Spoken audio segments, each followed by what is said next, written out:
ఉచిత బస్సు పథకంలో భాగంగా ఆటో, క్యాబ్, మ్యాక్స్ డ్రైవర్లు ఉపాధి కోల్పోతున్నారని రాష్ట్ర ప్రభుత్వం తక్షణమే వీరికి ఏడాదికి 30,000 రూపాయలు చెల్లించి ఆదుకోవాలని సిఐటియు జిల్లా అధ్యక్ష కార్యదర్శులు CH Ammannaidu, P Tejeswara Rao demand చేశారు.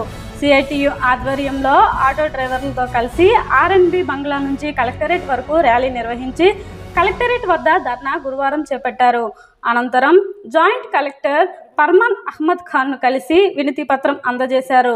రాష్ట్ర ప్రభుత్వం ప్రవేశపెట్టిన మహిళలకు ఉచిత బస్సు పథకంలో కారణంగా ఆటో డ్రైవర్లు ఉపాధి కోల్పోయి కుటుంబాలతో సహా ఇబ్బందులు పడుతున్నారని వారు వివరించారు.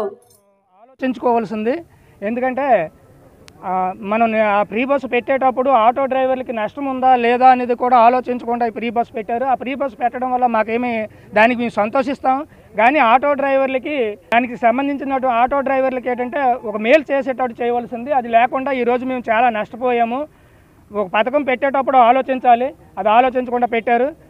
నెలకి మేము రోజుకి 500 రూపాయలు ఆ డీజిల్ ఖర్చులన్నీ పోగా రోజుకి 500 తీసుకెళ్లే వాళ్ళము. ఈరోజేమో రోజుకి 200 రూపాయలు కూడా సంపాదించడం కష్టమైపోతుంది. మాకు ఏంటంటే ఈరోజు 15,000 రూపాయలు ఇస్తామని ప్రకటన చేశారు చంద్రబాబు నాయుడు గారు. దానివల్ల మాకు వచ్చే లాభం ఏమీ లేదు.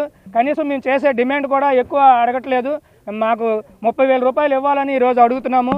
ఈరోజు ఆటో డ్రైవర్లు ఉద్యోగాలు లేక డిగ్రీలు చదువుకొని ఇంటర్మీడియట్ డిగ్రీలు చదివి ఉద్యోగాలు లేక ఈరోజు అదే పట్ట తెరువు కింద చూసుకొని మన ఆటోలు కొనుక్కొని ఆటోలు వేసుకుంటున్నారు. ఇప్పుడు ఈరోజు ఆ ఆటోలు కూడా నడపలేకుండా చేశారు ఈరోజు. కాబట్టి ప్రభుత్వము ఆలోచించాలి. మేమేంటంటే ఫైనాన్స్ వాడి ఆటోలు కొన్నాము. ఎవరి స్థామతకు తగ్గట్టుగా వాళ్ళు 1000 రూపాయలు, 50,000, 1,00,000 రూపాయలు పెట్టి కొన్నాము. అవి కొనేటప్పుడు ఇప్పుడు 4 లక్షల రూపాయలు, సుమారు 4 లక్షల రూపాయలు అప్పుగా ఉంది. దానికి ఇప్పుడు ఫైనాన్స్ కట్టుకోవడానికి కూడా ఇబ్బందిగా ఉంది. ఒక రోజు లేట్ అయినా కూడా ఫైనాన్స్ వాళ్ళు వచ్చి మీరు కడతారా, ఫైనాన్స్ ఆటోని తీసుకొని వెళ్ళిపోవాలనే స్థితికి దిగజారిపోయి వాళ్ళు పట్టుకెళ్ళిపోతున్నారు. చాలా ఆటోలు కూడా ఇప్పుడు పట్టుకెళ్ళిపోయారు. కాబట్టి మీరు ఇదన్నీ దృష్టిలో పెట్టుకొని ఆటోలకి మీరు ఆటో డ్రైవర్లకి ఒక పోషకార్థం కోసం నెలకు 30,000 ఇవ్వాలని మేము కోరుకుంటున్నాము. సంవత్సరానికి 30,000 ఇవ్వాలని కోరుకుంటున్నాము. నెక్స్ట్ ఏంటంటే ప్రభుత్వాలు మాకు ఇప్పుడున్న డీజిల్ రేటు ఇవన్నీ ఆలోచించాలి. ఆలోచించుకొని మాకు నిర్ణయం తీసుకొని మాకు ఈ 15,000 రూపాయలు మీరేమో వెనక్కి తీసుకొని 30,000 రూపాయలు సంవత్సరానికి ఇవ్వాలని కోరుకుంటున్నాము. నెక్స్ట్ ఒకవేళ ఇవి కానీ మా డిమాండ్లు కానీ నెరవేర్చకపోతే రాష్ట్ర మొత్తంగా మేము ధర్నా చేస్తామని కోరుకుంటున్నాం. నా పేరు జగన్నాథం గారా. ఆటో, మ్యాక్సీ, క్యాబ్ డ్రైవర్లందరికీ సంవత్సరానికి 30,000 రూపాయలు ఇవ్వాలని చెప్పి, సబ్సిడీతో కూడిన రుణాలు ఇవ్వాలని చెప్పి, పెట్రోల్ డీజిల్ మీద సెస్సులు తగ్గించి ఆటో కార్మికులందరికీ కూడాను తక్కువ రేటుగా డీజిల్ సరఫరా చేయాలని తదితర డిమాండ్లతో ఇప్పటికే అనేక జిల్లాల్లో కార్యక్రమాలు చేపట్టడం జరిగింది. ఈరోజు కూడా శ్రీకాకుళం కలెక్టరేట్ ద్వారా ఆటో, మ్యాక్సీ, క్యాబ్ డ్రైవర్లతో ధర్నా చేపట్టడం జరిగింది.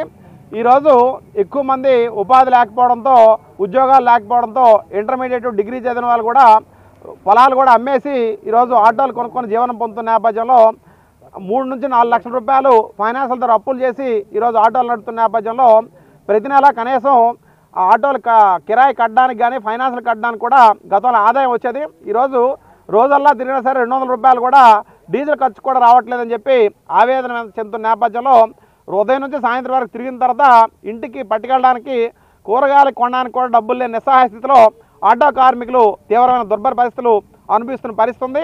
అందుకు రాష్ట్ర ప్రభుత్వం ఉచిత హామీ పథకాన్ని మేము స్వాగతిస్తున్నాం. అదే సందర్భంలో ఈ బస్సు ఫ్రీగా పెట్టిన నేపథ్యంలో డ్రైవర్లు, మ్యాక్సీ, క్యాబ్ డ్రైవర్ల తలకు ఉపాధికి నష్టం జరుగుతుంది. కాబట్టి మీరు సంవత్సరానికి 30,000 రూపాయలు చొప్పున ఇవ్వాలంటున్నాం. మీరు ఇప్పటికే 18వ తేదీన చలో విజయవాడ కార్యక్రమానికి కూడా అన్ని యూనియన్లు పిలిపించాయి. కాబట్టి మీరు నేను 15,000 ప్రకటించారు. అంటే రోజుకి 41 రూపాయలు పడుతుంది. అంటే ఆల్రెడీ డీజిల్, పెట్రోల్ మీద వీళ్ళు కొట్టించే ఆయిల్ మీదే పన్నుల రూపంలో కేంద్ర రాష్ట్ర ప్రభుత్వాలు రోజుకి 50 నుంచి 100 రూపాయలు కార్మికుల నుండి దోచేస్తూ వీళ్ళకి ముష్టిలాగా వెదలటం కరెక్ట్ కాదు. ఎందుకంటే చిత్తశుద్ధితో ప్రభుత్వం ఆలోచించాల్సిన అవసరం ఉంది. అందుకు మేము కూడా కోరుతుంది ఏంటంటే ఆటో, మ్యాక్సీ, క్యాబ్ డ్రైవర్లకు కూడా పిఎఫ్, ఈఎస్ఐ కూడిన సంక్షేమ చట్టం కూడా మీరు ఏర్పాటు చేసి, సంక్షేమ బోర్డు ఏర్పాటు చేసి ఆ రకంగా కార్మికుల కుటుంబాలను ఆదుకోవాల్సిన అవసరం ఉంది. అలాగే సబ్సిడీతో కూడిన రుణాలు కూడా మీరు ఇవ్వగలిగితే మొత్తం ఫైనాన్షియల్ నుంచి కూడా వీళ్ళు బయటపడడానికి వీలుంటుంది. అలా కాకుండా ఇదే పద్ధతిలో మేము 15 ఇచ్చాం పండగ చేసుకుంటుంటే దానివల్ల ఎటువంటి ప్రయోజనం లేదు. అందుకు రాష్ట్ర ప్రభుత్వం ఇప్పటికైనా సరే ఆలోచించి ఆటో మ్యాక్సీ క్యాబ్ డ్రైవర్ల తరగా ఉపాధికి నష్టం జరగకుండా సంవత్సరానికి 30,000 ఇస్తూ, అలాగే పెట్రోల్ డీజిల్ మీద కూడాను పన్నులు తగ్గించి తక్కువ రేటుగా ఇవ్వగలిగితేనే వీళ్ళ పరిష్కారం కాగలదు. ఎందుకంటే గ్రామీణ ప్రాంతాల్లో అర్ధరాత్రి అనారోగ్యమైన సరే హాస్పిటల్కి వెళ్ళాలంటే 108 అందుబాటులో లేకపోయినా సరే ఆటో డ్రైవర్లు వెంటనే తీసుకొని వెళ్ళి సహకాలంలో వైద్యం అందించే ప్రయత్నం చేస్తున్నారు. మారుమూల ప్రాంతాలకు ఇప్పటికి కూడా ఆర్టీసీ బస్సులు వెళ్ళలేని ప్రాంతాలకు కూడా ఆర్టీసీ బదులు మన ఆటో డ్రైవర్లే ప్రజలకి సకాలంలో ప్రయాణ సౌకర్యం అందుబాటులో ఉన్న నేపథ్యంలో ఆటో డ్రైవర్ల తలకు ఉపాధికి కూడా నష్టం కలిగితే మాత్రం సిఐటి ఆధ్వర్యంలో రాష్ట్ర వ్యాప్తంగా ఆటో డ్రైవర్ల పక్షాన పోరాటం చేయడానికి మొత్తం అందరినీ కదిలించడానికి కూడా సిద్ధంగా ఉన్నామని చెప్పి రాష్ట్ర ప్రభుత్వానికి తెలియజేస్తున్నాం.